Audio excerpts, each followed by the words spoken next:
Good evening and welcome once again to another Lethal Introspection podcast. Today we have Matt Metro What's up? and Hannah Metro. Hello. And today we are here to show you the fact that we are not here for the views, all right? We are here exactly for what we want to figure out and what we want to think about. And with that out of the way, let's jump into Tribulation. Oh, My goodness. do we have to? My goodness. This movie was a lot better than I thought it was going to be. Let me just be very, very blunt about that because I was expecting a train wreck.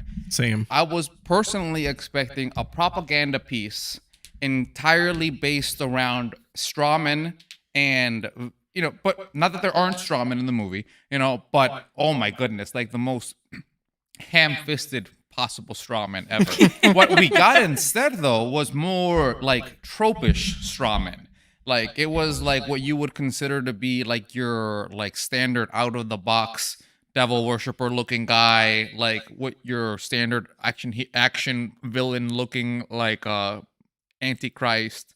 Oh, the mascarpone guy? Yeah, yep. And Yeah, well, Andrew Macaroni. I don't know. Andrew Macaroni, yeah. Mac Macaroni, it was his name. Yeah, it really did have like a nice blend of, not completely not a propaganda piece, but like a decent movie mixed in with the propaganda stuff. It's really interesting. It's just so interesting because I came from a religious family when I was young, but it was never a religious situation wherein they tried to incorporate like mass media into it. Like we would go to church. I grew up as a Mormon, so we read the Bible and the Book of Mormon, and we'd have a week night where we would just like hang out for like an hour and just talk about that. That was like what made us religious in my household. You didn't watch Christian stand-up comedians? No, exactly. Like my family didn't go out of their way to integrate literally every aspect of their life, and intersect every single aspect into, what? their religion. Yeah. You and I can think do maybe that? because of that, we managed to be able to dislodge out of it. You know what I mean? Like, Oh, I come from like super opposite. Like I've been in conversations about the ratio of secular music versus Christian music that was on like my iPod when I was a teenager. Oh. Because like as a Christian person, you should have more Christian music significantly than secular music. What's on the your biblical iPod. ratio for podcasts that God ever like? Yeah, Jesus for iPods. in Mark chapter, go fuck yourself. Jesus said this much secular music On and your this much iPod. Christian. Yeah, exactly.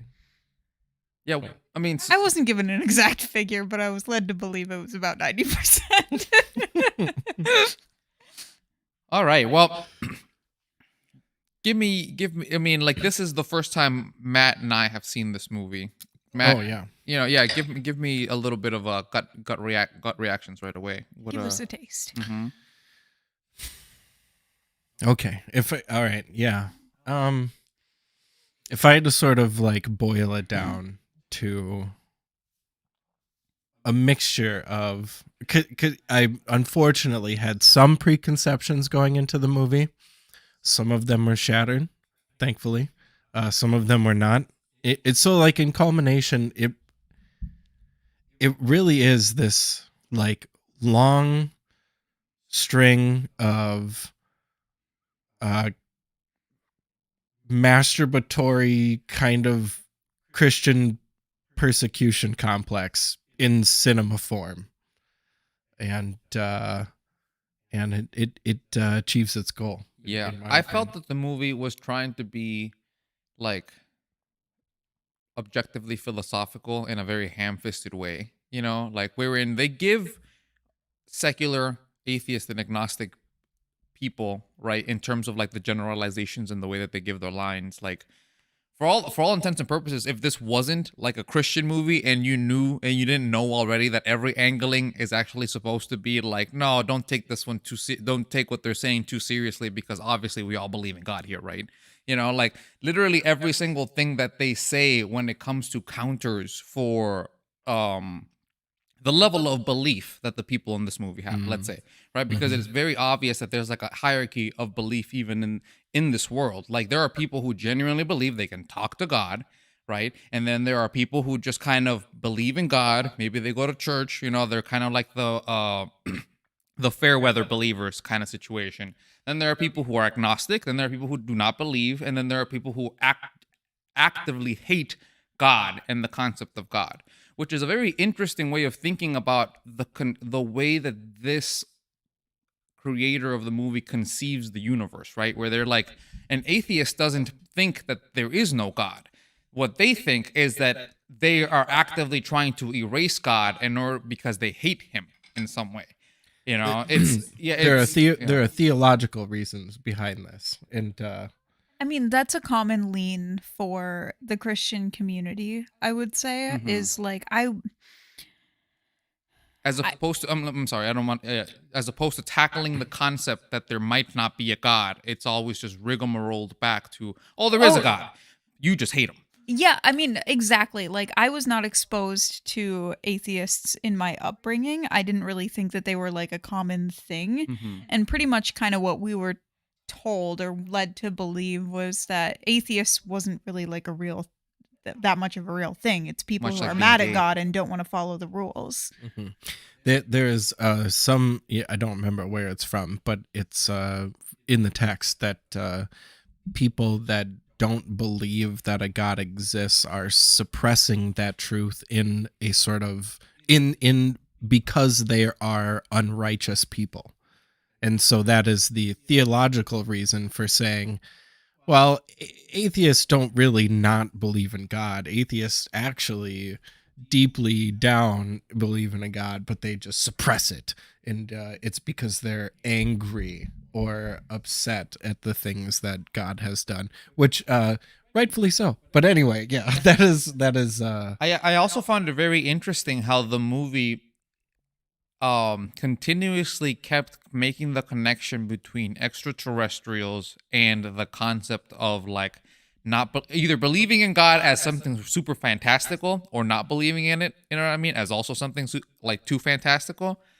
And I wonder, right, is like, does that speak to the anxieties of what it would actually happen if we actually came to find out that there were like more hyper intelligent creatures out there? You know what I mean? That if there really are beings to be God's chosen, it ain't us. All right. It's those spacefaring guys up there, like that would also deflate the balloon just as bad, if not maybe even worse than the concept that there not being a God. Because if there's no God, then we're all bereft together, right? Like we at least still have like the understanding that, okay, well, I mean, we're all just here for the moment, in the moment, as the moment passes.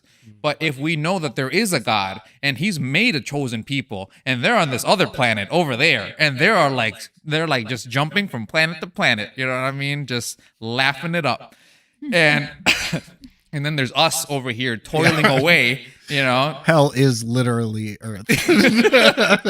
This is where the aliens come after they die.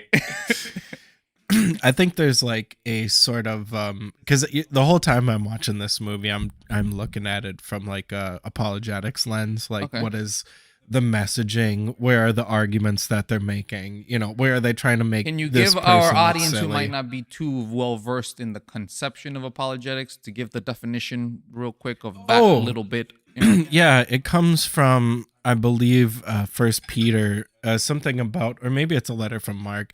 But apologia is the Greek word for it, and it just means defense. And the word is used in the letter as like it's something along the lines of always be prepared to give an apologia for your faith. Be prepared to give a defense, and so that's where the word apologetics comes from. It is learning how to defend your faith with whatever arguments that you might make up in your cave, as right? As you hang out and as the monk you are. Yeah. It's so it's well, I forgot why I even brought up apology. Oh, because that's the way you that you were trying to watch the movie through that lens. It's or at constantly least how I'm doing it. Yeah, right. I was trying to watch this movie and really, really try to be earnest about like believing what they were saying. You know what I mean? Like I wanted to put myself in the position of someone who takes what is being told in this movie with earnesthood. You know, that although this movie is fiction, right? And a Christian who would be one of the 5% Christians who might watch this movie, you know what I mean? Fiction. Right. Well, the movie itself is a fiction, right? I mean, they wouldn't think that this movie is a documentary of something that literally happened somewhere, right? Like this is Prophecy. See, yeah, exactly. And that is something that is also very interesting. Like, how do you go about differentiating those kind of things wherein it's like, okay, this thing is a fiction based on conceptions that you believe will happen, you know? But at the same time, okay, this movie is fantastical. How much of what you're talking about, how fantastical is what you're talking about gonna happen? I wish that this movie had a bigger budget so that dude could have gotten his like 9-headed dragon like on, Yeah, you know what I with mean, with the crowns and everything. Yeah. Swords coming out of people's mouths. Oh and my goodness. Plagues and doesn't the moon turn to blood and all the lakes and rivers turn to blood? That's later. That's much later, yeah. Mm. Well, we don't even there is know a because fourth movie. you know, I think they were counting on some sequels for like just to ride on Gary Busey's shoulders into the next movie. What do you mean Gary Busey is coming back? What do you mean he doesn't think the paycheck is big enough? Doesn't he understand we're trying to save his soul? Yeah, and to be fair to Gary Busey, this is one of the best roles I've ever seen him in. He was very legitimately controlled. He impressed, handled yeah. every scene, you know what I mean? I don't think that is fair to Gary Busey. Yeah, take it or leave it, Gary. Yeah. Yeah, I mean, I will say that aside from the obvious ham-fisting of the, of the morality tale that they want, or the propaganda piece, really, because it's not even a morality tale, because it's not a moral. It's just a literal like what's it called? The binary question of do you believe in God? Don't you believe in? Do you not believe in God? And if you don't believe in God, don't you realize that the Antichrist will come through and give you VR goggles, and then light superpowers for a little bit?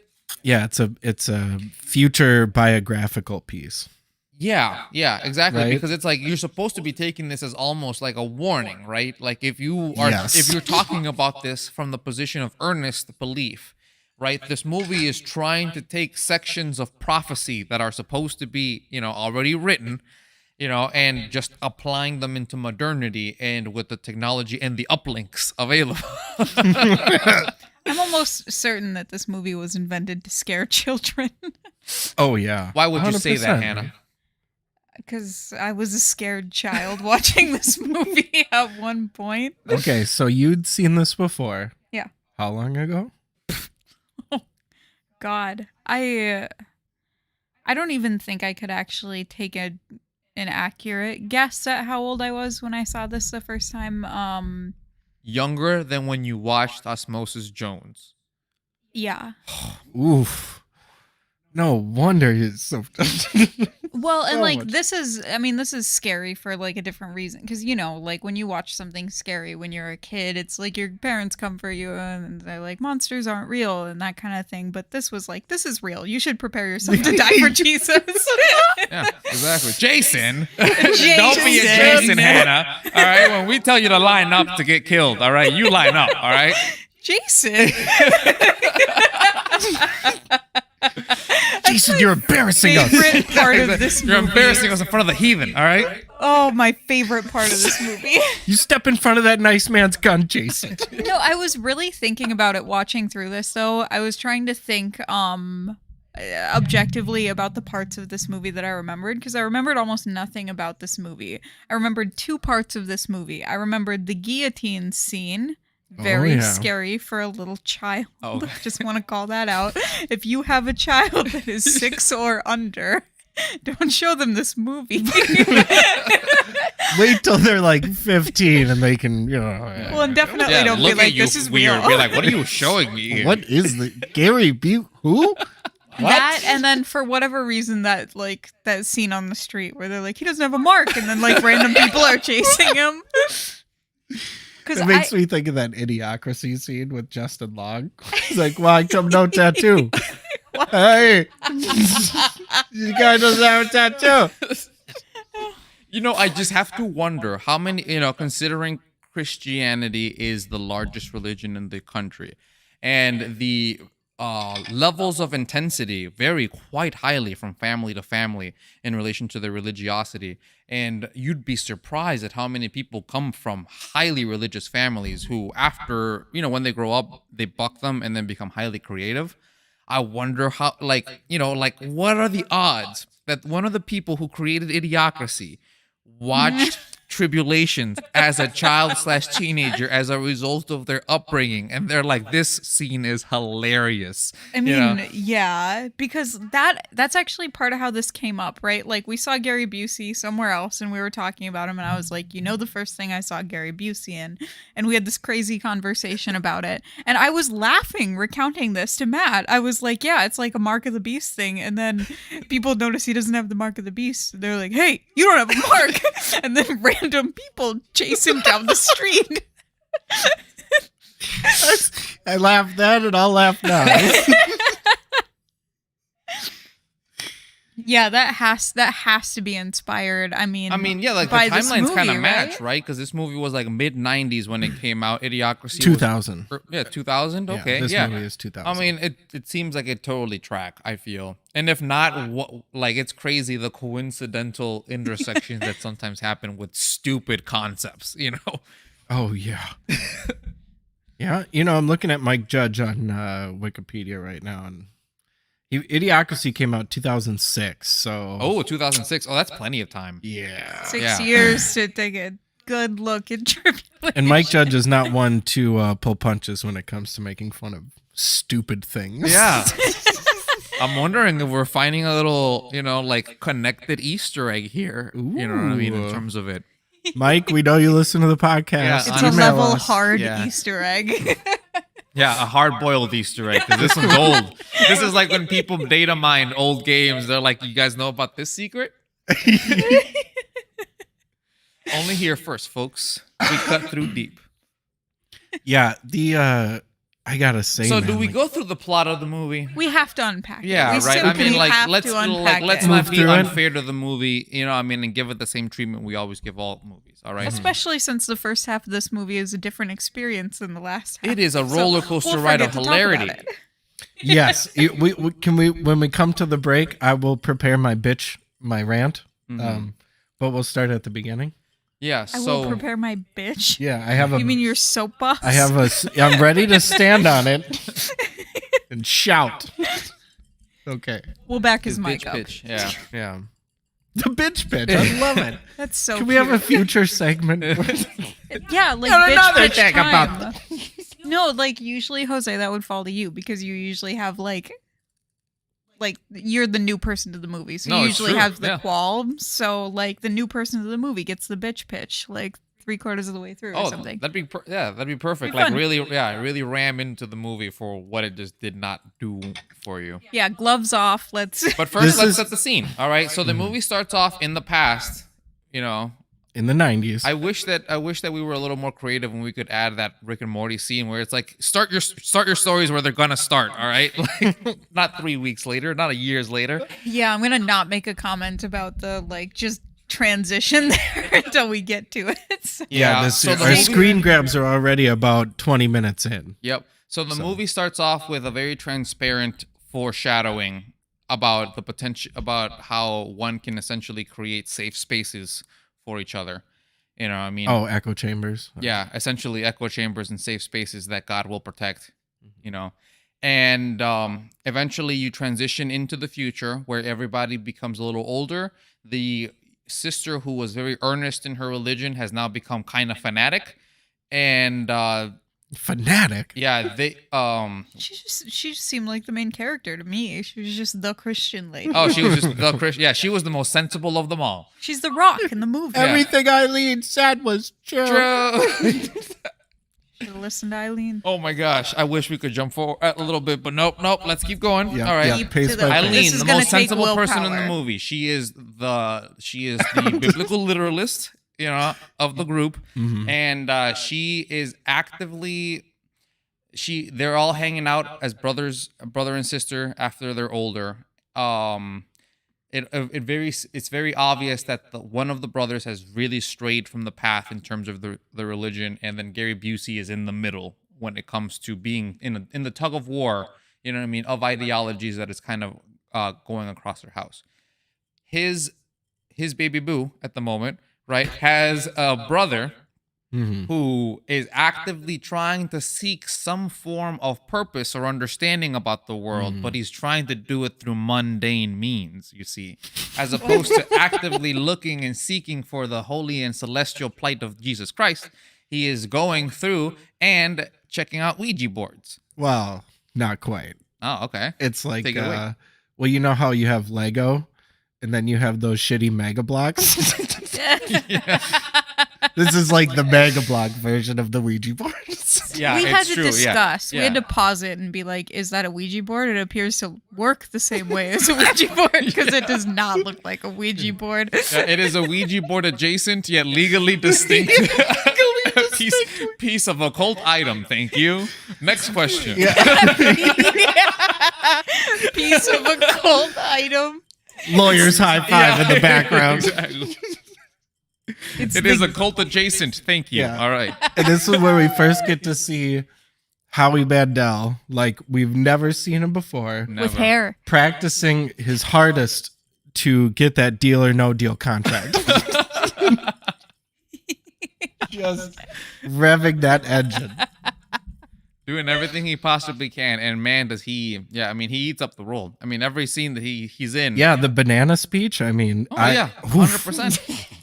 I mean, like I said, I thought that he was talking about, Skull Island. King Kong with the fucking banana. So I'm totally frustrated about this part of the movie in particular, though, because I was so confused. Because, like, they act like they're setting the scene that Howie Mandel's character is a mentally ill character, but they showed us people in cults in, like, a satanic temple, like, situation right before that. So I thought that guy knew what he was talking about. So I was listening intently to the monkey speech. And I was confused as all get out. And then nobody listens to him, and I was like, oh, okay. He's supposed to be, like, crazy. He's the crazy Are we one. certain that they showed the occultist before the monkey speech? It was right around that time, Because wasn't I it? think it was after the It was monkey right speech. after it? the monkey speech, because they all broke off and they all went to their separate homes, right? And Yep. then once that happened, then they showed the cultists The doing the Satanist Tower guys. of Babel chant. And that guy who was reading the book, went crazy and attacked Eileen. Poor Eileen. Yeah. Poor There's Eileen. no room for those lies in this house. Haters. Oh yeah, we haven't even brought up haters. So We're getting there. We're We're not slowly there getting yet. there. We're okay, slowly yeah. getting Well, there. that was the next point. Why don't you take it for us? Yeah. So as it comes to pass, the individual who supposedly is going to bring enlighten to the world, Macaroni. Mike Mazzaroli. Yeah. Mike Mazzarelli.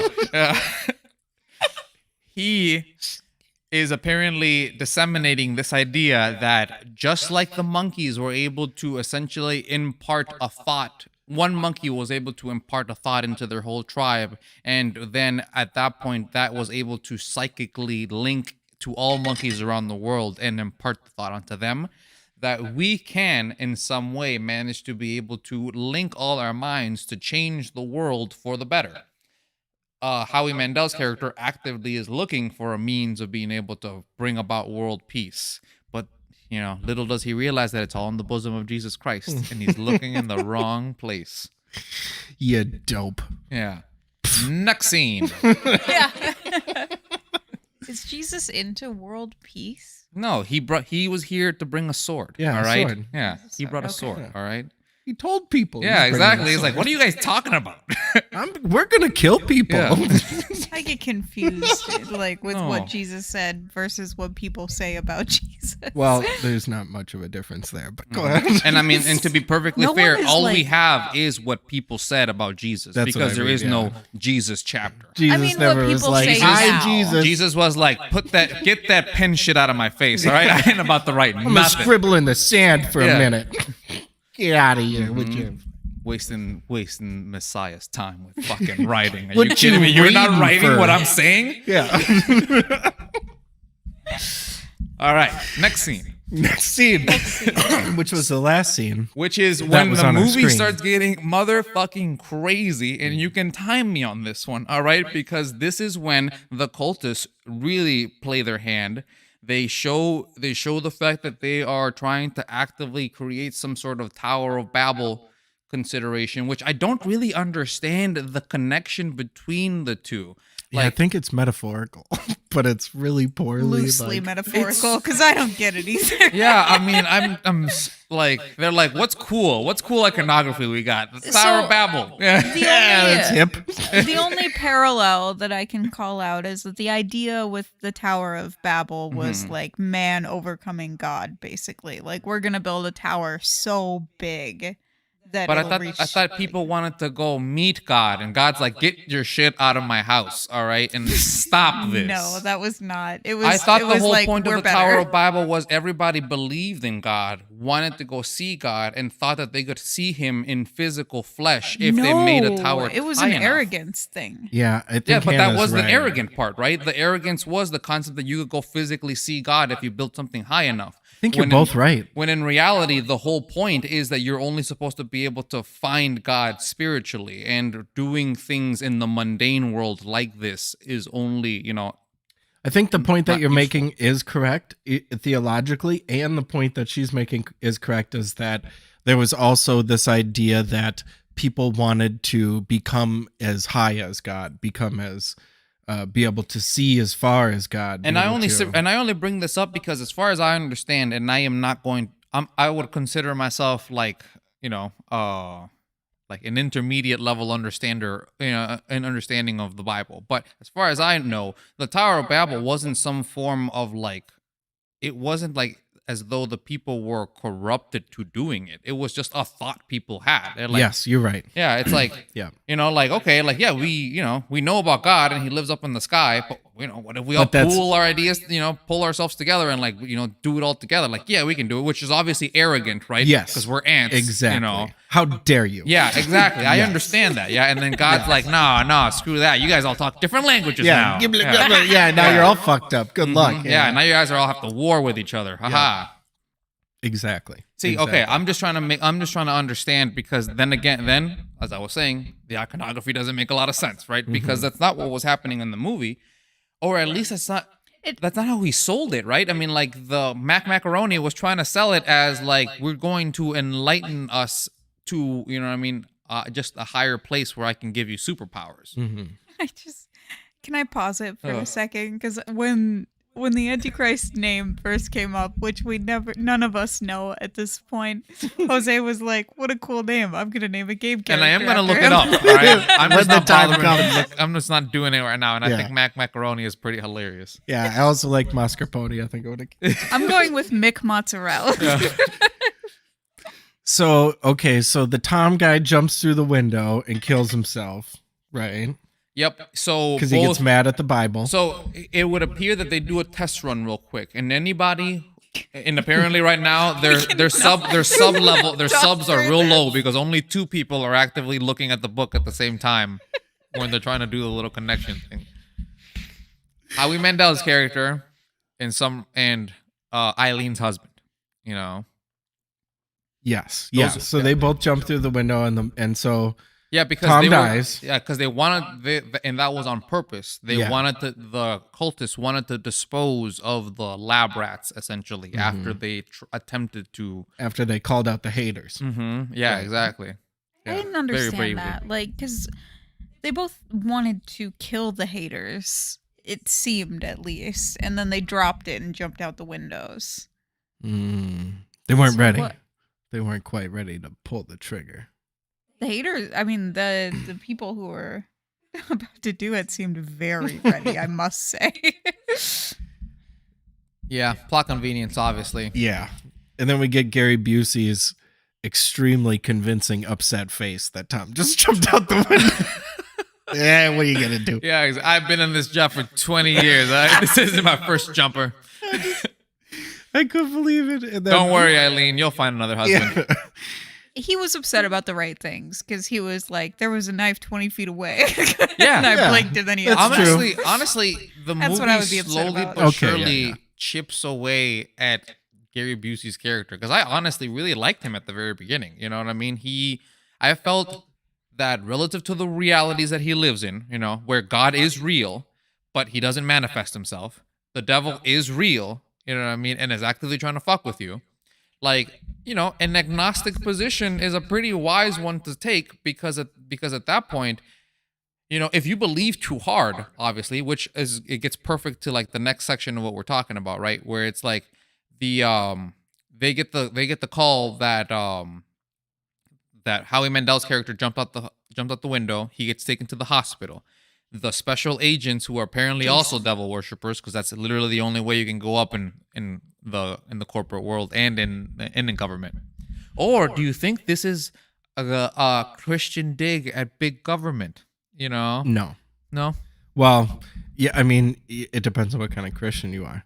Mm-hmm. If you believe Paul, all leaders are appointed by Christ. So Lots of Christians like the government. Yeah.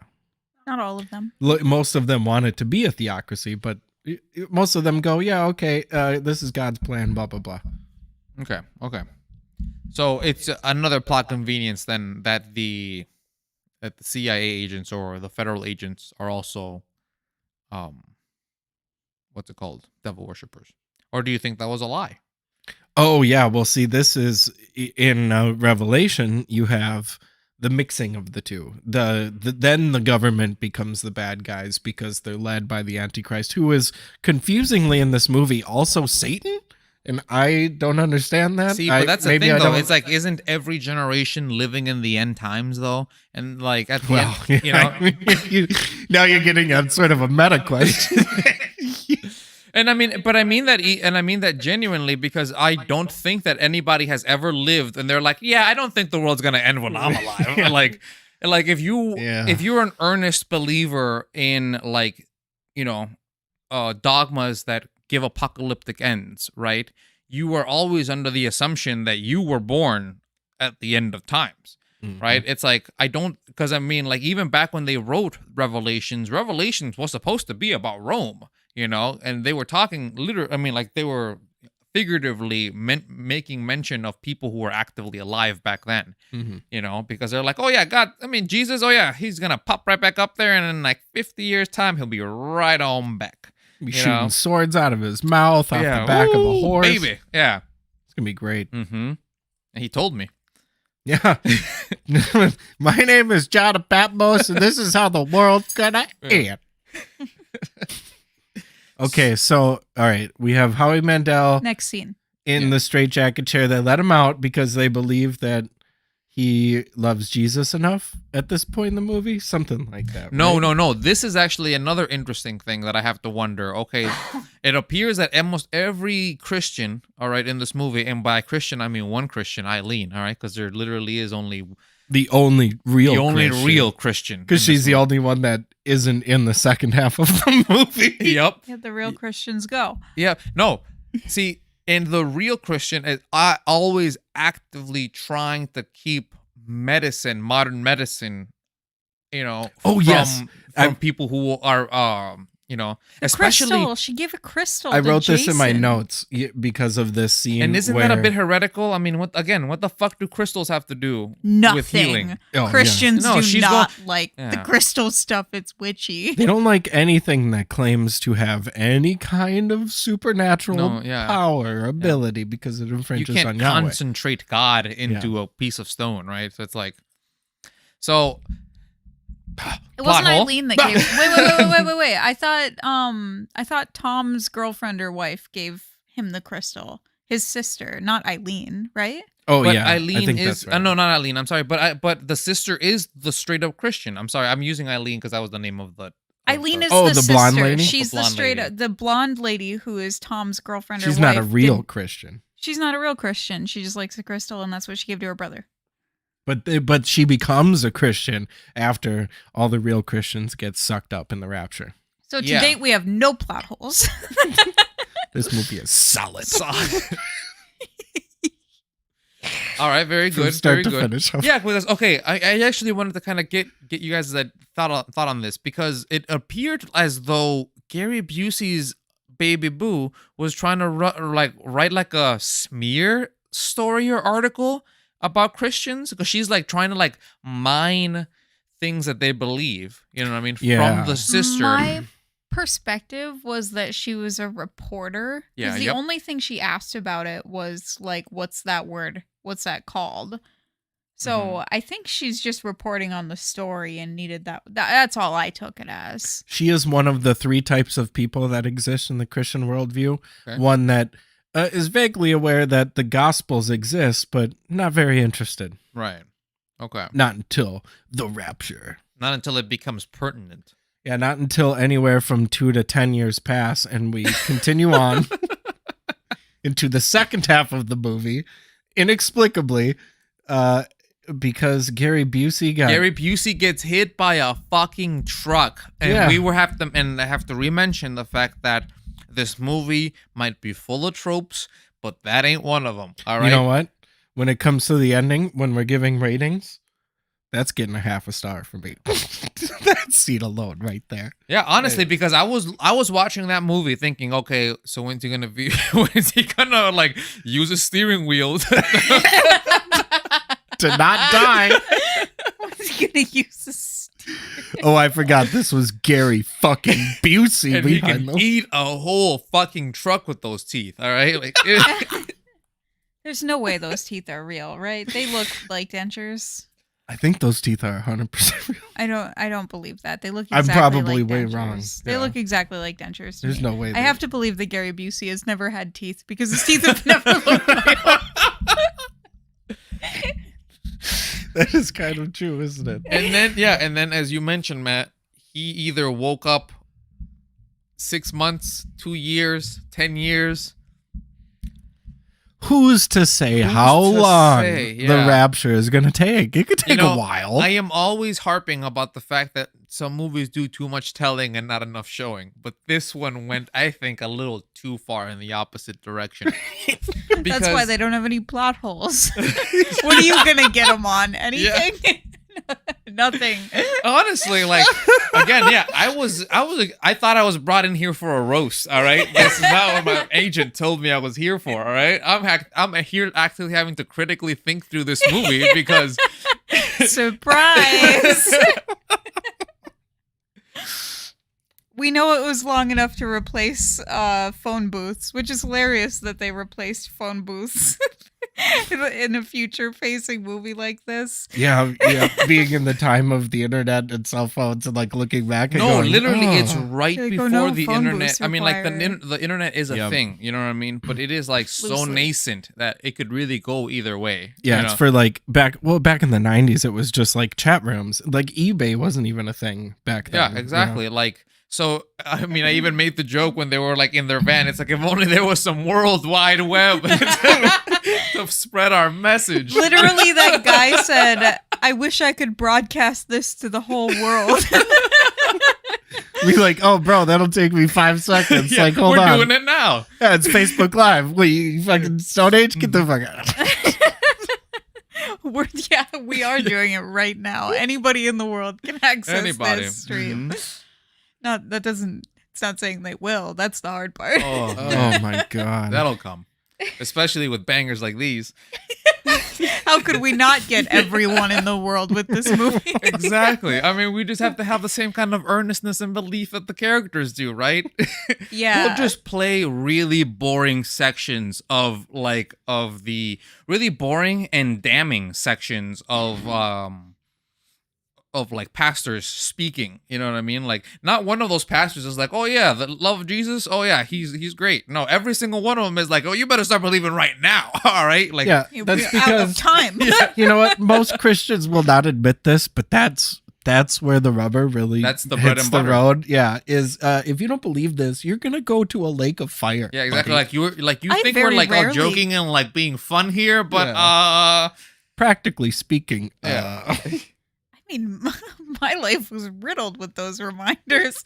I don't know what the other sermons, I mean, like traveling and like doing like events and stuff like that. I got some of the more like Well, Jesus is great type stuff. I will but say You know, The fear was very, very Well, prominent. you got to give some carrot with the however stick. much of a scam Mormonism might have began with, you know, I will say that in the contemporary setting when I was a child and going to, you know, their version of mass and, you know, just, you know, being there never was any of that. Like they never ever spoke about the concept of like the retributions about not believing in things like that.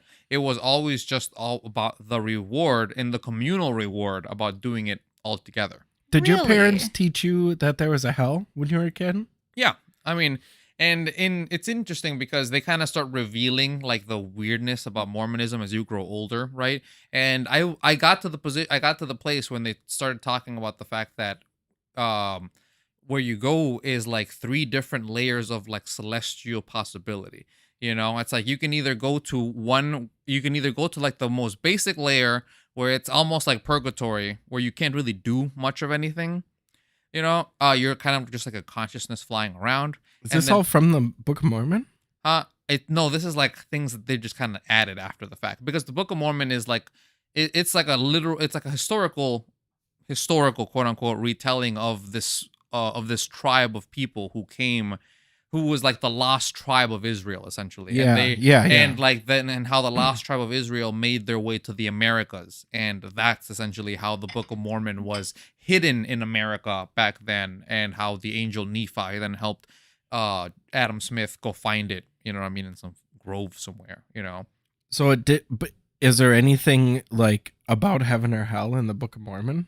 In and of itself, I mean, they do mention the fact that you could go to hell or be punished for being a bad person, Yeah. you know, but it isn't so explicit because the Book of Mormon is supposed to be like an addendum to the Bible. So they're like, all of that stuff is already there. You know what I mean? Like if you want to know about hell and all that other stuff, like you just go read the Bible. Yeah, go You look know, at like, once Jesus. you're done yeah. reading the Bible, then you come read this extra canon, you know, like, you know, Mhm. yeah, read this extra bit and then you'll get the full picture. You know what I Well, mean? this is great. I'm learning so much. Yeah, I mean, so at the end of the day, I guess it really did help to try to get anybody who has a disposition of wanting to be a Christian, but like a soft Christian, you know what I mean? Of being like, all I want is the love thy neighbor aspect of Christianity.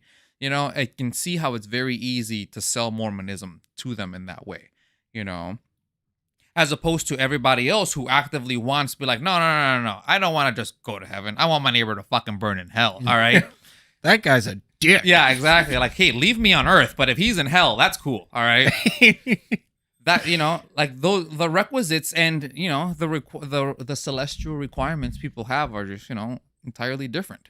And also the things some people are willing to preach about, right? Like some people are like, no, fuck this whole, you know, love thy neighbor bullshit. You know what I mean? He said he came with the sword. All right. Fire and brimstone works well. You look very consternated, Hannah. Mm-hmm. I'm just comparing. Oh, our I'm comparing upbringings. notes in my brain.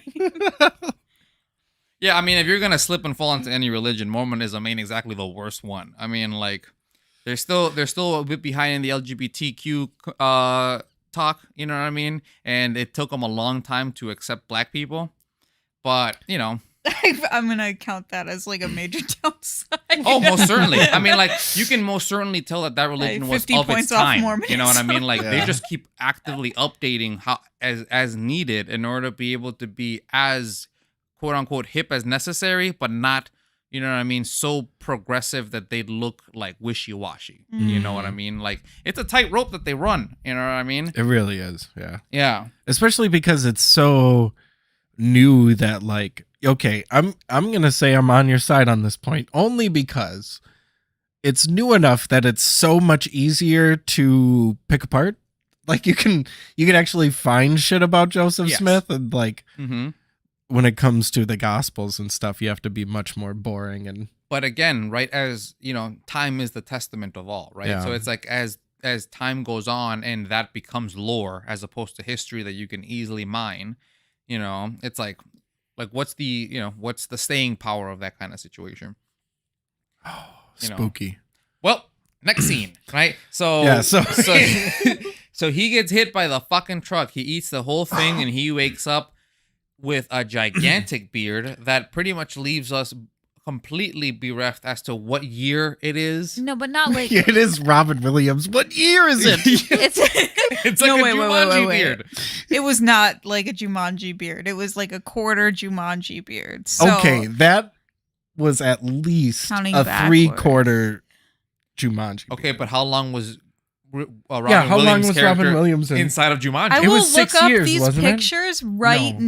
now No, he was a because little Gary child when he Busey's got- beard Right. was short. And he came out as a fucking 40-year-old hairy man. Like, Yeah. Okay. Yeah, fair what enough. year are you Fair kidding enough. me? Fair enough. I'm forgetting Jumanji. Yeah. That's my bad. His beard was like belly button length. Like, no, Gary Busey's beard. I also want to say it looked pretty well groomed. So This is the somebody, fakest fucking beard I've ever seen. somebody's been taking care of it. they're like, okay, that was a bad move. Go take it off right away. He's like, well, we'll do a scene where you're like, go and shave. When we were watching it, Jose thought it was a different character. And then I was very confused and shocked when he spoke. Oh God, it's Gary Busey. It was pretty funny It for was all like, of us. that's Gary Busey. Yeah, I mean, in the conventional movie, right, with a director and stuff, like they usually tell you how long it's been. Are we assuming that this movie did not have a director? No, the only director here is It Jesus had and God. two directors, The gospel yeah. is a director. Three. all right? Yeah, three. I'm Three. sorry. The Father's and the Holy Spirit. No, it was fucking Peter and Paul and Peter, yeah. Yeah, Peter, who is suspiciously share a last name, and who's to say they're not a gay couple? I'm not looking up the Wikipedia. Who's to say? For sure they're brothers. I will look up the Wikipedia. You don't have If to I do could that. just remember. I the don't want to last be. name. I don't want to be sued for libel, so I'm just gonna say Yeah. that they're probably brothers. So Gary Busey doesn't want to pay for a phone call and refuses to get a tattoo, and that moves us into like Into the meat of the story, which is the Okay. fact that the real Christians have been raptured. yeah. All right. And now all of these fake wannabe Christians, these fake bandwagoners, now that the team's winning, want to jump on and try to spread the gospel, though they realize too little too late.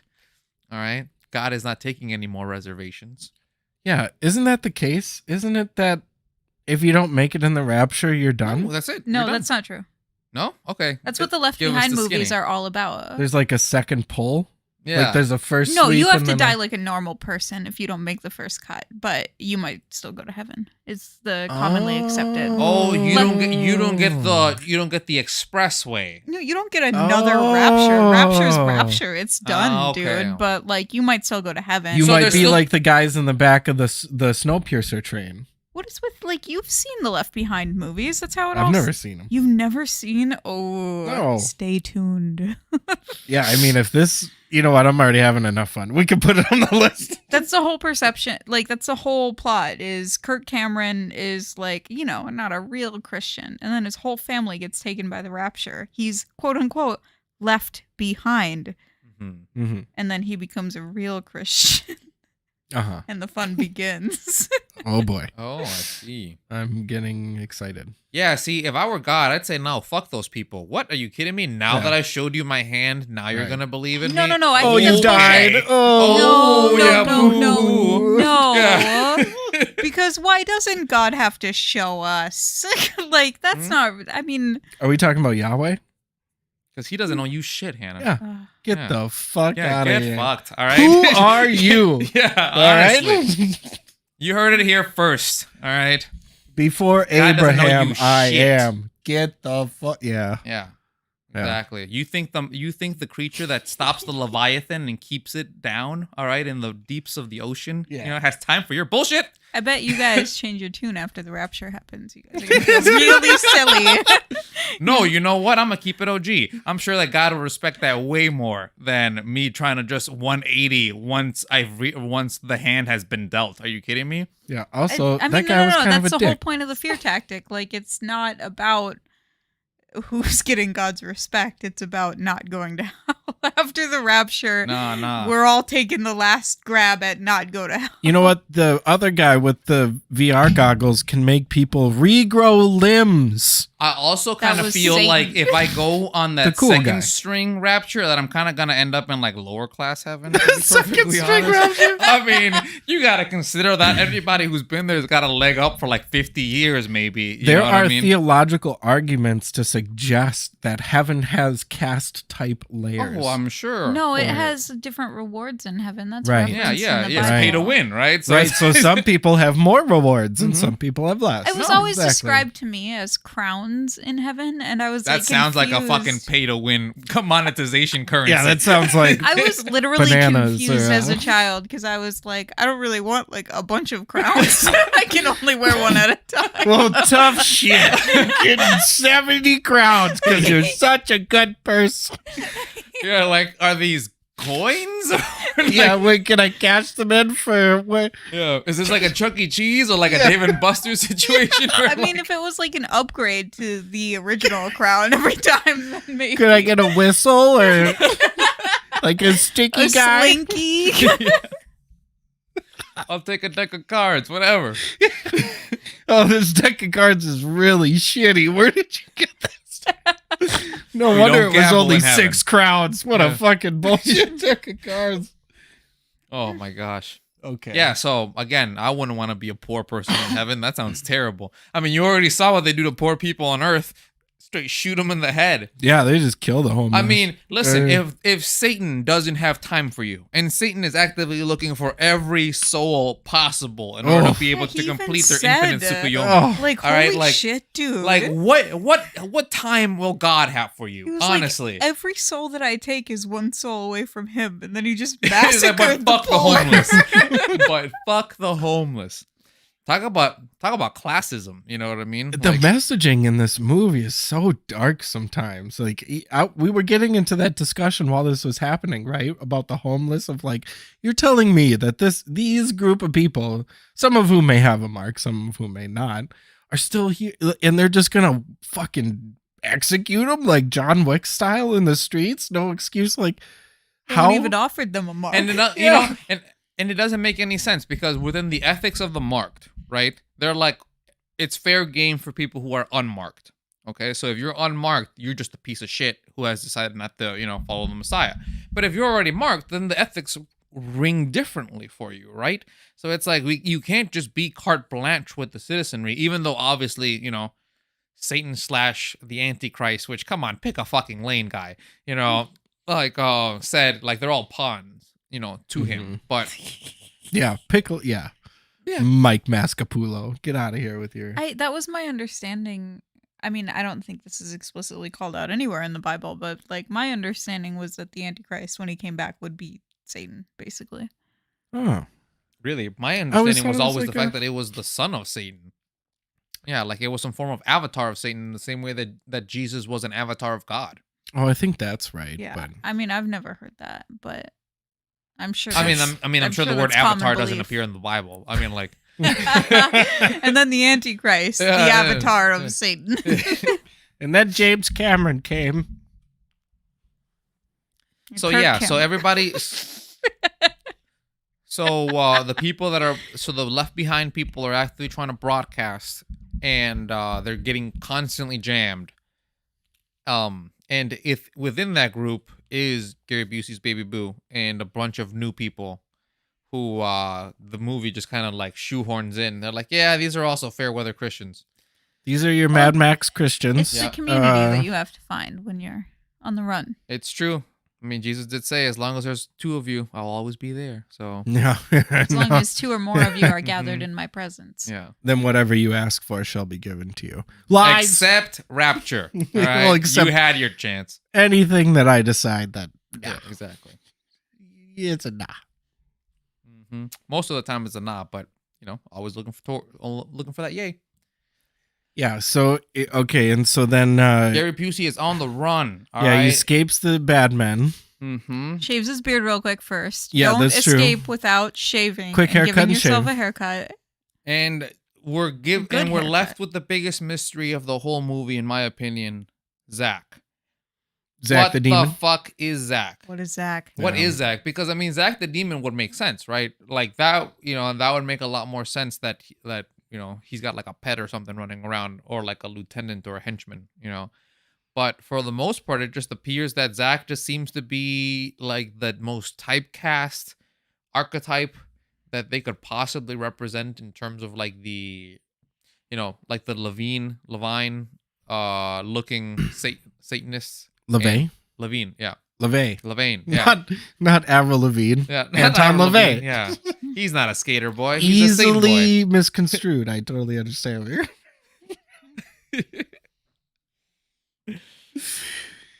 Yeah. Yeah, he's got powers. He's got this really weird thing that like he sounds like a snarling beast every once in a while. Yeah, is he like the Yeah. Metatron, but for Lucifer? Maybe. Also, okay, since we're there, Yeah. and you made a comment about it pretty early on about how you were disappointed in our film's choice in the Lucifer character.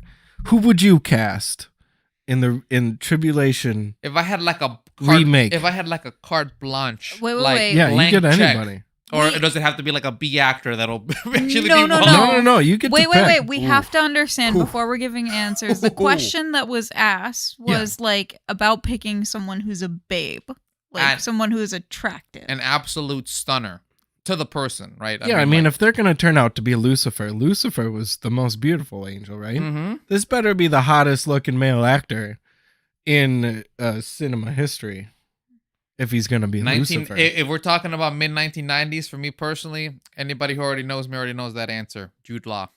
Oh, I'm talking Jude Law, Gattaca Jude Law. yeah, that's good Jude Law. Mm-hmm. That's prime Jude Law. All right, Hannah. I want yours. You've apparently had yours picked out since Yeah, we're halfway talking through the mid movie. 90s. No, No, I didn't prepare for mid 90s. Oh, I'm Nobody blank can check. do that. Listen, Blank no, check. I'm sorry. We're giving. I'm sorry. We're giving open range all the way Yeah. to mid 90s. You know what I mean? Like, Well, and after, right? yeah, sure. Totally, yeah, we can pick. Yeah, I mean, I'm not gonna say Chris Pratt, but we could pick Chris Pratt if we wanted some Chris Pratt. Why you're not picking Chris fuck, Pratt? Idris Elba. Ooh, Oh, Oh, okay, that's my goodness. That's pretty good. Oh, I'd although follow I don't that know man if to the Idris gates would of do hell. it. Yeah, does he need the help? Yeah. Okay, when you kept saying the word beefcake, and that really pulled at my heartstrings, and I think that I would have to go with Dwayne the Rock Johnson Okay, there for you my go. Lucifer. Now you're cooking with real heat. Well, he's played the heel before, the sort of anti-hero. And this would be perfect within the realm of his WWF/E That's time. what You I'm know what I mean? saying. When he is being the heel. When he was, yes, Mhm. before he became the people's champion. Yep. He And- was the And one. then he becomes, and Lucifer's the people's champion. It works so good. It's perfect. So I see you over there. What are you Googling? He Actors always and knew he actors? was going to be the president, though, so he had to really watch that image. That's true. But I totally Dwayne that's a fair- Camacho. But in The a Rock- in a carte blanche universe, I totally can see. I mean, with the same lines that they give him, right? Like I'm picturing Idris Elba and Jude Law saying the exact same lines that Mac Macaroni said in this movie. You know what I mean? Perfect. Perfect. Yeah, exactly. But with their inflection, with their intonation, you know what I mean? With their gravity. You know what I mean? Like you imagine Jude Law or Idris Elba leaning into the where Hannah was right when she was about to get cut with the Guillotine? guillotine. Yeah. You know. Guillotine. Yeah, guillotine. Guillotine. All right, Hannah. Moment of truth. You're up. Who's your hunkiest Satan? I really tried to argue against this exercise.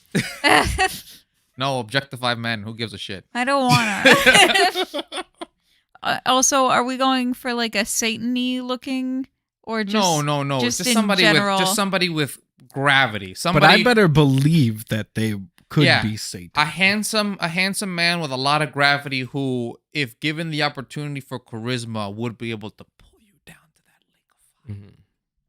This is probably 100% impacted by what I've seen him in, but I feel like Jared Padalecki, because he plays a demon in Supernatural a little bit, but he's also this nice guy. I feel like I can see either one. Sam? Yeah. You talk about Sam? Yeah. Sam as the Antichrist? Yeah. He's got that all-American face. Not only that, That's just it. He's so That bread and and he's butter. a demon. Oh, see, but I can see He's how I can both. see how that would be a really good way to disarm. And you want to trust him, right? Yeah, that's Yeah. true. You And do he's want got to. like moose features. he's got the jaw structure with the piercing eyes that I feel like fit the I'd let him role. hug me. You know, I don't even know the guy, but I'd hug him. I think he's like Yeah. 6'4" or something crazy too, Okay. which is a commanding presence. Yeah, that's true. All right, good pick. Yeah. All right, allowed. I forgot where we left off, but we're getting close to the end. Yeah, no, we're almost pretty much there. So at this point, right, Gary Busey is on a hot race to be able to essentially subvert the main point of the movie, which is the fact that Lucifer wants to psychically link all of the people on Earth at the exact same time in order to be able to give God one big fuck you, you know? Yes. And I don't understand exactly what's supposed to happen afterward. Like, because from what I understand, right, it would appear that Satan understands that this is a ploy, right? Like, no one's actually going to get superpowers after this. It almost feels as though Satan knows that once this happens, God's gonna be like, "Oh, fuck you, Buster," and then like just send them all, and then send them all to the lake of fire all at the same time. Okay, Buster, that's it for you. Yeah, exactly. Yeah. That is what the movie kind of It implies, seems right? like it's Because saying. Lucifer is like, this is a Pyrrhic victory for me, right? Like, I want to win in like the most formal and technical sense of the word. You know, like, I'm not actually going to become God or anything of the sort. Like, I just kind of want to put my thumb in his eye, essentially. You know, and I'm gonna bring you down all with me while doing so. And that's, to be clear, that's still going to happen in the canon of the story. Yeah. Like, that doesn't change the sort of happy-ish ending at the end of this something movie. that is- another thing that I was going to bring up, in the sense that how is it that you can be tempted by Satan, you know, in this reality, when you can actively read the book of Revelations and see that he loses at the end? You know, especially when he's like, "Oh, this is all going according to prophecy." Shouldn't you be going like, "Wait, what?" and like flip a couple pages forward? even Satan himself should be like, yeah, let me check my notes here. Oh, no. Yeah. Oh, no. Yeah, like, see, this is where the propaganda angle, you know what I mean, really comes into play, in the sense that like even God's plan needs plot conveniences in order to be able to essentially happen. Because how is it that you can ever get an antagonist to agree to be your antagonist if they're already privy to the fact they're going to lose? Yeah. If supposedly you're giving everybody free will, right? Like that's the intersection that fucks it up. Because if God is just playing a play, okay, cool, you know what I mean? Like, then things are going swimmingly and exactly how they're supposed to. But if you actively want to be giving everyone free will, as the movie actively states all of the time, then no revelation and no prophecy could ever make any sense. I don't want to get into like Get into it. I don't want to get into like specific like family stuff, but this is something that my mom says about like devil worshippers and Satanists on a little bit of a misconstrued note. But she's like, "You're rooting for the loser. You're gonna lose." Yep. I had people who were Jehovah's Witnesses come to my house one time, and I set them down and they spoke to me about that, about, you know, what they believed. And then I talked to them about like the paradox of like the three omnis, you know, about like being omnipresent, omniscient, and omnipotent, Yeah. you know.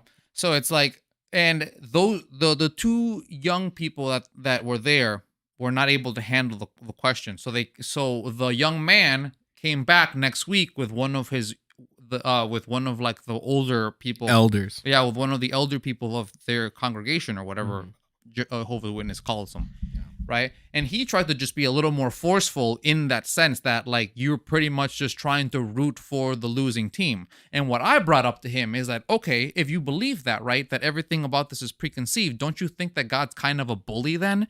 Because he's actively putting Satan in the situation where he knows he's going to lose, and he's just essentially toying with him the entire time and goading him and doing all of these things in order to be able to then essentially just figure out that it's not going to happen. But then he was like, but we all have free will. So I said to him, oh, okay, so then there is a chance Satan can win, right? It's like, so it isn't No. it isn't a situation where God will win. Like we can actively tip the scales in a way that perhaps God's plan completely unravels, and then he left. You know? Yeah, the very quick shortcut to destroy anybody's sort of ontological or teleological or moral argument is just go, does anything happen not according to God's will? And then the religious person answers no, and then you go, well, what the fuck? Yeah. Now then, why are we talking? Then why are we What sitting are we here? even talking Yeah, about? exactly. Yeah. God obviously doesn't want me to believe in him. You know what I mean? He wants me to be your foil. So fuck off. Yeah, Please. if he ever wants me to believe in him, I will. Yeah. Weird, right? Mm-hmm. Yeah, that's where it always falls. But and this is where the movie's propaganda really just begins to clash. Clash with itself. On top of the fact that they want to give, the movie wants to appear sort of objective in the sense that they're like, we're trying to give the atheists and the agnostics cogent arguments, you know what I mean? And also, we're trying to also, do it from their perspective of like, oh yeah, like UFOs and aliens are just as crazy as wanting to talk to God, right? Until you get raptured. Yeah, okay, false comparison, right? Because obviously, but yeah, we've already mentioned that in before. the early 90s, they didn't have full CIA confirmation that UFOs are 100% a thing. Yeah, the old government's like, we don't know. They're there. I don't know. There's something. Yeah, they're there. Yeah, shut up about them. It's a little bit of a frustrating thing to see for me because, I mean, I can remember it and I can relate to it, and I think that dims the frustration a little bit. But it's like an attempt to represent like an atheist or agnostic party in this totally Christian movie, admittedly, but they don't really try to represent it at all. They just have a couple little one-liners that I think is misrepresentation, and it's annoying, but it's their movie, so. And it's a if straw man with a knight's armor on, I feel. Well, It's yeah. like a brass armor. Yeah. It's You know a what I mean? movie. You do the best you can in the amount of time you can. And also, you have to consider your audience, right? It's like, you can't really be making this movie, and even if even if the director really was the atheist, the most atheist that ever happened, you know what I mean? It's like, this is still their job. There's still a product that is, meant to be sent out. And I do have to wonder, you know what I mean? Like the amount of subtle deconstruction that is in the movie, that if you don't just take it as propaganda, right? And actually wonder like, okay, did anybody like in the crew actually have this question? You know what I mean? Like how many people was this just in the movie in order to be able to be a straw man? Or is this one of those things where like, the winking kind of situation where like if you can catch it, you'll catch it. This is what frustrates me about it, is this is the type of movie that is kept in like Christian households, in like Christian families who have Christian friends, and they show these movies to their kids. Movies like this is where I got my idea of like what an atheist was, and what somebody who doesn't believe in Christianity is. They always depict them as like either these ignorant or like angry characters. And that's what frustrates me, is the complete lack of any realistic representation. Because like some people are getting their whole definitions of different types of people from this type of content. I thought that, for the most part, Gary Busey's character was the best representation of a good agnostic. You know what I mean? Like throughout the whole movie until they essentially convert him through action. You know what I mean? Which, hey, at the end of the day, if that happened to me, I'd also be converting. All right? Like there's like... If millions of people disappeed in the blink of an eye. 100%. Like there's a good skeptics are going to be weird I out. thought you were not going to be a fucking I thought you were not going to be someone who transitioned. But I'm not going to be one of those fair weather roving around trying to spread the message now. But I mean, like I'm still not going to be in denial. You know what I mean? Because that's essentially what it would be like, right? I mean, you would have. I'm not an atheist because that's the stance I want to take. That's the stance I am in because of the lack of evidence given to me relative to the the situation and environment that I am in. It's a refusal to lower one's standards. Exactly. Yeah. And if given evidence such as millions of people disappearing and the connection between all of those people is a connection of the Christian faith, let's say, right? Mm-hmm. like, okay, well, shit, that most certainly does add a stone in the, in the pool in terms of rippling my, my doubts and belief, because otherwise I'm dogmatic, right? Otherwise I am exactly the kind of atheist that the movie tries to, tries to caricature, in the sense that it's like, Yes. oh no, you know that there's a God, you know what I mean? But you're just angry and you just want to, and you're just trying to be, You just want to sin. yeah, you just want to sin, or you just want to be subversive, you know what I mean? Or you just want to appear more intellectual than you are, But at the same time, yeah, I mean, if the events of this movie did occur in the world, there would be no possible way that I would just keep that stance, like, It would be intellectually dishonest to go. Something else is going. Nothing else is going on. That would be the and intellectually it would also be. dishonest Don't you thing. think it would also be intellectually dishonest to then follow the Antichrist? Because it's like, okay, it's not like as though I'm ignorant of of biblical conception Stuff. lore. Yeah. Right, so it's like, okay, and then people get sent up, and then this guy's still here, and he's like, And he's saying all these weird things that are kind of like the Bible. Yeah. Damn it. Oh, they're getting tattoos on I'd their be that- hands. It's I'd three be that black sixes. Son guy. of a bitch. I'd be that black guy that got bitten by the snake in the VR world. You know what I mean? Yeah. And be like, oh no, that's a good speech, guy, but I know exactly what's happening here. No. Mm-hmm. Yeah, that was every Christian's favorite scene. Okay. Wow. What a terrible fucking movie. I mean, just like generally, right? This is not one of the worst movies you've ever seen, ever. I mean, funny It was for sure, yeah. It was one but of the not worst on movies. purpose. It was like Hallmark. It was like Hallmark level qualities in terms of like the actual like sets Mm. and like even like the actors. They seemed very B to C range. You know what I mean? Like none of them were bad, but all of them were just there and serviceable. This is going to sound so mean, but a really big deal breaker, a big problem for me with movies is really bad child actors. And this movie opened with really bad child actors. Oh God, yes, it did. And that really just tramples my attitude for the next like 30 minutes. The blue band. And there were a couple times where I just saw Gary Busey standing around and I was like, he's bored. He Mhm. looks bored. He wants to go do some He cocaine. looks like he's just standing on set. Yeah. I didn't mean to cut it short. I mean, we didn't get quite to the end of the movie, but We Well, we didn't almost. talk about the action-y type scenes.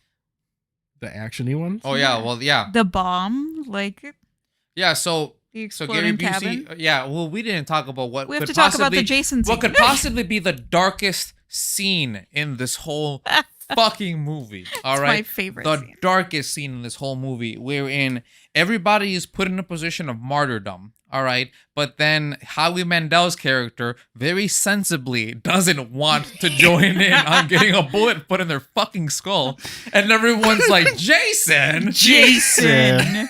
Jason. you're Jason. embarrassing us in front of the heathen." All right, he's gonna Jason, think we don't come on, believe hard Jason, enough. get over here. You're embarrassing us, Jason. Yeah. Jason, come here. Yeah, that. It's oh. absolutely, it's so dark, and it, and as I was saying too, it's like the concept of martyrdom just seems like such a technicality for suicide, because if you know that your life is precious, you know what I mean, and it's the most precious thing that God gave you, and like you could potentially, but convert and proselytize to more people after you go past this moment. You decide to just end it here. It kind of seems like God wouldn't look too favorably upon that. Like it kind of seems like you're just making it up in your head that God's gonna be totally cool with this choice. Kind of seems like they're making it all up. Is there anywhere in the Bible that actually says that committing suicide is a sin? It's a great question. The That's a good Catholics question. seem to think so. That's a good Baptists question because think so too, because it but I isn't a don't know commandment, what it is. right? Nowhere does it say that you shouldn't kill yourself. Oh, there are tons of rules that aren't commandments. Let's not get too Oh, no, hung up on that. I'm just trying to get foundational. You know what I mean? Like because everything begins to root. I feel. Yeah, from like man. why is it Catholic doctrine that suicide is a mortal sin? Is that something? don't think that's biblical. It might be an apocrypha. It could just be something Aquinas or one of the other Maybe nerds it's just said. derived from like your body as a temple type stuff. Which again, if it's true, then you shouldn't let men sully it by letting them kill you. All right, actively and through your choice if you can avoid it. So yeah, all those people they're actively maybe going to hell. So Using way too much logic right now. Yeah, That's the problem. That's my mistake. So they managed to be able to get past that point because plot convenience, that guy is actually on their side. What a ridiculous thing. I spoiled myself on that spoiler by taking these screenshots, and I'm not that sad. My goodness. Yeah, they're like, oh my goodness, this movie's about to be an hour and 30 minutes long. How do we wrap it up? Oh, We the gotta soldier start getting is actually not. Yep. He's got a Oh yeah, fatality. because you can totally get a job as a soldier in ONE without actually having a fucking mark. Oh, of course. Okay. Of Huge course. plot hole. We found one. I totally agree with that. Also, I thought it was incredibly risky for someone to go through that whole charade. Like, if he's like, I had to make sure no one was a spy. These people are running for their lives. Yeah, it's a Like, bunch of ragtag fucking nobodies in a house, Yeah. boarded up. First of all, Running. And yeah. also, wouldn't you know ahead of time if you have a mole in that organization? You know what I mean? Like you'd walk in and be like, haha, good job. You know what I mean? And like put them behind you. So like line them all up. Yeah, or something Jason. like, it was just weird to me because also like he went through this whole thing. He threatened every single person's life. He like pointed a gun at Gary Busey's girlfriend or wife or whatever. And it's like, this man totally risked getting the shit beat out of him because he's outnumbered by like 7 people. Yeah, it's very true. Right? Like, He's the only one in the house. Not so- only that, but I mean, before we came to the reveal that he wasn't actually one of the bad guys, I was like, what a wishy-washy fucking person. He's like, and what about you? well, yeah, it was weird because like I got it at first because I thought he was trying to get like Tom, Gary Busey's character, to like give in because he was like, okay, well, you're not going to change if I point the gun at you, but what if I point the gun at your like girlfriend or whatever? And then Baby he boop. just went down the line and I was like, what are we doing? Like, Yeah. and you. And this how is about the part you? of the movie where we take every Christian's persecution complex and we cradle it like a little child. Also, everyone's going to say no Pet if it. you proceeded to not shoot the 5 people before them. And then a couple more plot conveniences occur, which allow the devil worshippers to all be in one place and shoot the explosives and blow up. What was that? Like just busting through the door and shooting into the darkness like crazy? Yeah, you'd imagine that. All of them. You'd imagine that Zach would have night vision, right? With that fucking like cavalcade of like superpowers that he's got on him. Like, I think that just goes to show us that Zach was in fact not a demon yeah. and was just some regular guy who Satan was like giving some powers. Maybe it's like promotions in the Yeah, you- ONE. We never did we ever find out what ONE stands for? Yeah, Yeah. one oh wait. Yeah, One Nation. One Nation. Damn. You know what? It probably wouldn't have worked out. It wouldn't. It's not catchy enough. Yeah. Everywhere? I don't know. It was pretty bad. Anyway. Yeah, I don't get it. Holy shit. I bet they have to really struggle to get that fucking acronym too. Oh. So yeah, that happens, and then Gary Busey also becomes a bandwagon Christian, and that's the end of the movie. Bobbity beep, bobbity yum. Here we are. And here we are, now talking about it. God damn. What a fucking. What's the budget? You guys know? Oh, no, I could pull up the wiki, but. I was like, I take me wonder, a like, second.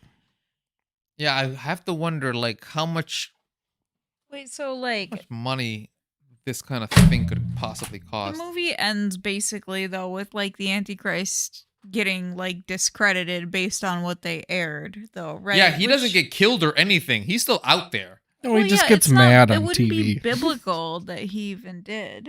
Like, because this is going to keep going on. No, yeah, he rules the planet for 1,000 years until Jesus comes back. Yeah, exactly. So it's like strap up everybody because we're yeah, like I on mean, year get used to it. we're on year 900. Yeah, year 2 of 1,000. yeah, year 7 or whatever it is. Yeah. Yeah, I guarantee we're not going to find how much money this movie. You don't think it's gonna tell us? I don't think so. Oh, this is IMDb. It's not the wiki.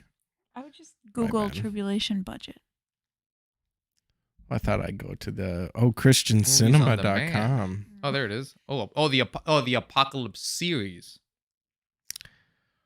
Oof, it's going to be hard to. This is a completely different movie. Which one? This is another Tribulation.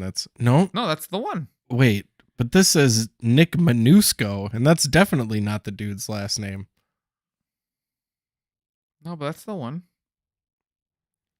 I'm sorry. Oh, Nick Manusco was Franco Macaluso. Son of a bitch. Really? It's Mancuso. Mancuso. Oh, I'm sorry. No one's ever said anything about this movie ever. It is going to die, and we might be the last people on Earth who ever speak about this movie. Audience score of 67%. These are all Christian people. Every single one of them. They have to be, right? Can we look at the low ratings? Can we see? Great message. Oh, God damn it. So thriller or Christian thriller. A really exciting film. Oh, is that the Hannah who was in the movie? Yeah. Yeah, all of the This movie should make you think about accepting the Lord into your heart, because this is what life would be like if you haven't been saved. Okay, wonderful. Listen, we need to go through Rotten Tomatoes more often after we do movies. This That's is fair, hysterical. We should do this every This time. is exactly what I was wondering. Like, what earnestness do people watch this movie with? You know what I mean? An all-star A action lot. Christian film. All-star action. Are you armed? Firearms are useless. Only the word of God can fight the evil that is attacking us. Why did you even ask if we are armed? This is a movie What's the review. point? Oh, no, sir. remember, that's a callback to the movie, because the guy, the Zach guy, Oh, you're said completely unarmed. that he was unarmed you're because he didn't have the completely Bible unarmed. with him. I see. So Boom. this guy is making You're pretty a- clever, Oh, commenter. that was such a Clever cheesy line. commenter. Well, I'm going to stop. I playing have this this on any I DVD wanna and see watch the it low every ones. week. Oh my God. Then please join the Lethal Introspection podcast. And Yes, Rita G. If we can get you on to talk. the whole series definitely makes you think. Snuggles. What? That's God's Teddy B right there. Shout out God's Teddy B. This is a very prophetic view of the tribulation. Oh, yes. Yes. Busey's there. Where are the Mandela's low reviews? Oh, there are no low reviews. Wait, that one's 2. 2 stars. This is the third in the Apocalypse series? Yeah. What? There's 4 of them. Gary Busey is not in all the movies. Oh, well, that's not worth watching then, but Howie This is- Mandel should have said no deal. I give 5 stars Damn to that it. rating. Joanne. You To the comedic martyrdom, genius. no deal. No deal. All right. I'm not Oh, gonna that get was that. man. Okay, so that was quite eye opening. I would be so excited to look at the critic reviews if there was If one. there- Yeah. No. However, there was one critic review, and it had no words. It was just the splotchy green tomato. It's shit. It's shit. He It Hold just on. doesn't was have shit. time for it. Done. Not worth Yeah. any words. And yet we gave it almost 2 hours now, I think. We we're gave it an hour and a half worth of our time. And you know what? Fart. Considering how much the movie made me laugh, I'm glad we did. Yeah, me too. This has been fun. Yeah. Yeah, I enjoyed this one more than others, for sure. Any lingering thoughts? Are we gonna rate it? We gotta rate it. We could do a quick one. Okay. Okay. As far as movies go, this is a 0-star movie. As far as comedies go, 5 stars. 5-star comedy. I'd say it's a I'm gonna give 2-star it a 5 movie. star. I mean, it in nowhere does it like fall apart technically. You know, like Sure. the entire movie is serviceable.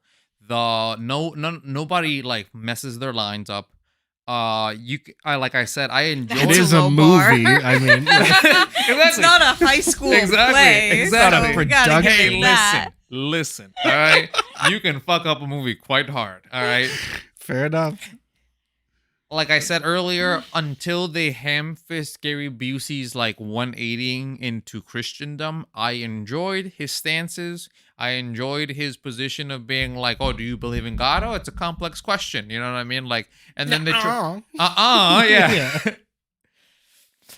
You know, like that kind of stuff was okay.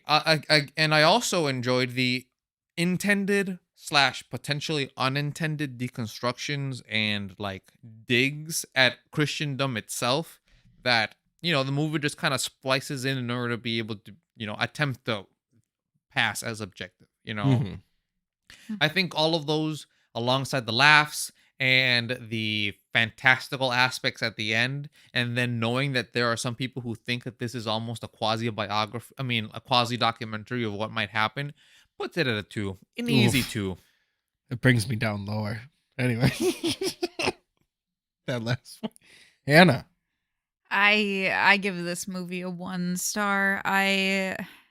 More than it deserves. Go ahead. I'm literally just giving it the 1 star because it is entertaining. I watched the whole thing. I paid attention. I can't give it more than that because the only reason that I understood what happened in this movie is because we enacted a rule that we could pause it and talk through it at any time. I would have missed a lot and I would have been so lost and confused had we not gone through that practice at least. And I mean, I also I can't give it more than a 1 because of all the trauma. so no. Yeah, if anybody else is struggling with religious trauma syndrome, there's plenty of resources on the internet. Like this video. Subscribe. Yeah, this will make you giggle. Laughter's the best medicine. 100%. Swish. Mhm.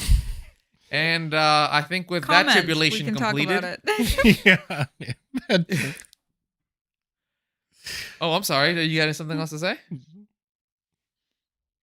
I just said comment on the video, you and I can talk about it. Oh, I'm sorry. I'm sorry. Yeah, I will talk to you forever in the comments if you choose to. Yeah, please. And if you're one of those really funny people in the comments, please drop it. You know, for the, Yes. for the Rotten Tomatoes. But, well, I'm glad that you were able to get through it with us. And have a good day and a good night, everyone. Good Good night, night. everybody. Next time.